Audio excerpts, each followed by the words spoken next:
110 दिनों तक चले तनाव, सैन्य हमलों, आर्थिक दबाव और वैश्विक चिंता के बाद आखिरकार अमेरिका और ईरान के बीच शांति समझौते पर हस्ताक्षर हो गए।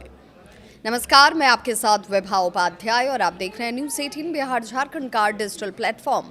अमेरिकी राष्ट्रपति डोनाल्ड ट्रंप और उनके साथ जब चर्चा साझेदारों की होगी, बातचीत के दौरान उन लोगों की होगी कि वार्ता ने कैसे ये रूप अख्तियार किया, तो ईरानी राष्ट्रपति मसूद पेजेश्कियन ने वर्चुअल माध्यम से समझौते को अंतिम रूप दिया। ट्रंप इसे अपनी सबसे बड़ी कूटनीतिक सफलता में से एक बता रहे हैं, लेकिन दुनिया भर के रणनीतिक जानकार के बीच एक अलग सी बहस की शुरुआत हो चुकी है। क्या वास्तव में इस समझौते का सबसे बड़ा विजेता अमेरिका है या फिर ईरान? कागजों पर देखने पर ऐसा लगता है कि दोनों देशों ने कुछ पाया और कुछ छोड़ा है, लेकिन समझौते की शर्तों और उससे मिलने वाले वास्तविक लाभों का विश्लेषण अगर किया जाएगा तो तस्वीर कहीं अधिक जटिल नजर आती है।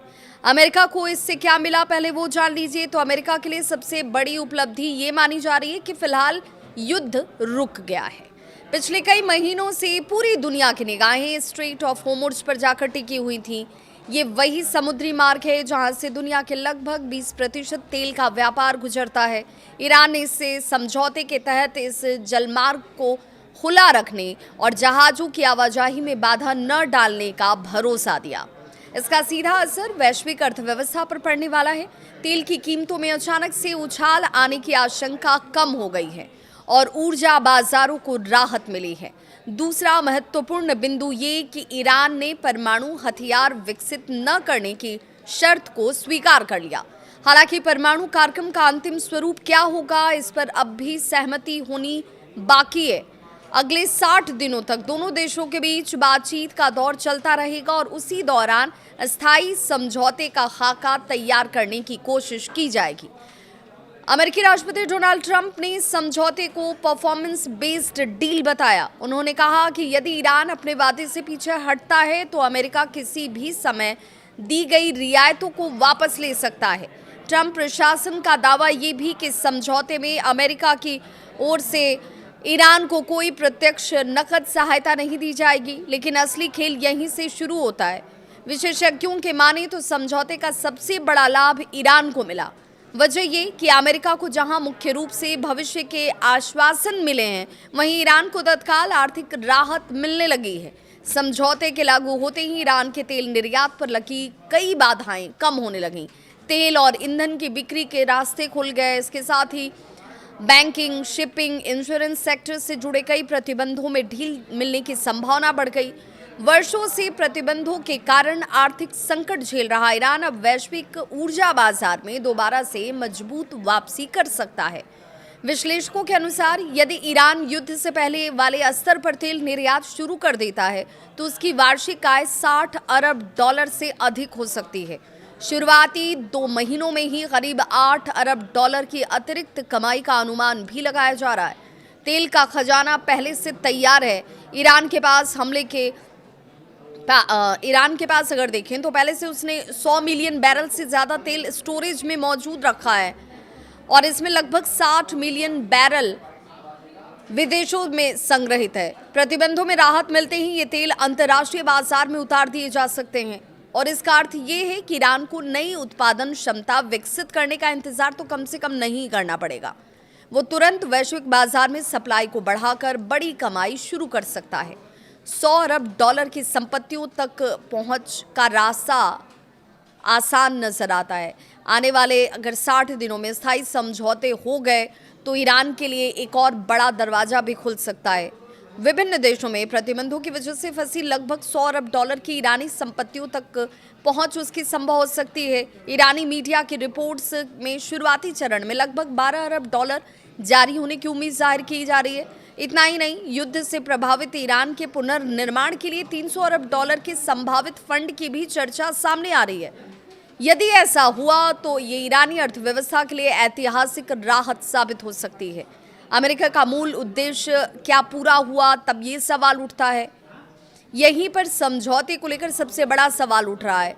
युद्ध शुरू होने के दौरान अमेरिकी प्रशासन और उनके समर्थक बार बार ये कहते रहे कि ईरान की परमाणु क्षमता को पूरी तरह से समाप्त करना ही अंतिम लक्ष्य है।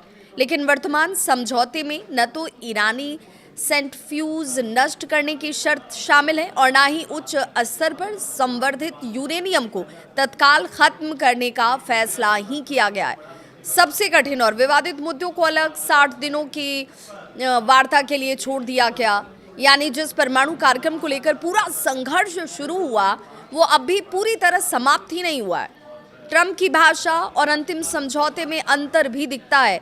युद्ध के दौरान डोनाल्ड ट्रंप कई बार ईरान से बिना शर्त आत्मसमर्पण की मांग कर चुके थे। कुछ अमेरिकी नेताओं ने ईरानी शासन परिवर्तन तक की बात कह दी, लेकिन अंतिम समझौते में न तो आत्मसमर्पण की कोई शर्त है, न शासन परिवर्तन का कोई उल्लेख और न ही परमाणु ढांचे को तत्काल खत्म करने का निर्देश ही। आलोचकों का ये कहना है कि अमेरिका अपने शुरुआती कठोर रुख से पीछे हट गया है। उनके अनुसार जिस उद्देश्य को हासिल करने के लिए युद्ध शुरू हुआ उसी उद्देश्य को बाद में बातचीत के जरिए टाल दिया गया। तब भी सवाल ये कि क्या तेल संकट ने अमेरिका को समझौते के लिए मजबूर कर दिया? कई रणनीतिक विशेषज्ञ ये मानते हैं कि स्ट्रेट ऑफ होर्मुज़ का मुद्दा इस पूरी कहानी का सबसे महत्वपूर्ण हिस्सा है। ईरान लगातार संकेत देता रहा कि यदि संघर्ष बढ़ा तो ये समुद्री मार्ग प्रभावित हो सकता है। ऐसा होने पर वैश्विक तेल आपूर्ति बुरी तरह से प्रभावित होती और पूरी दुनिया में ऊर्जा संकट पैदा हो सकता था। तेल की कीमतों में भारी उछाल से अमेरिका, यूरोप और एशिया की अर्थव्यवस्था पर गंभीर असर पड़ सकते थे। आलोचकों का दावा यह भी है कि इसी खतरे ने अमेरिका को सैन्य समाधान के बजाय राजनीतिक समझौते का रास्ता अपनाने के लिए प्रेरित किया। 110 दिन की लड़ाई के बाद बदला क्या फिर?